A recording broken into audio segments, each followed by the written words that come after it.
I'm here doing construction work at my house by myself, and my phone starts going off.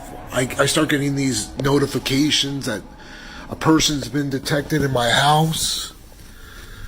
6 minutes ago, it says someone was here. Look, there's nobody here.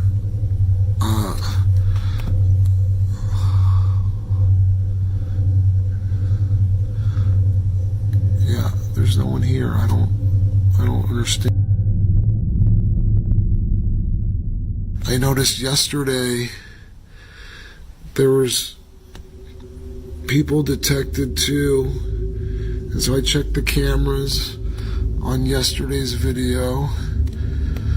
Okay, hold on. Okay, alright.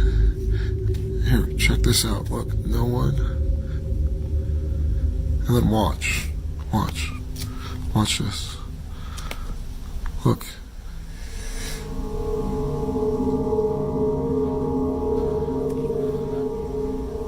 And then it just disappears. And then I check the second camera in the room, and check this out. Look.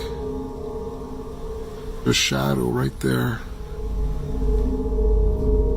But there's no person.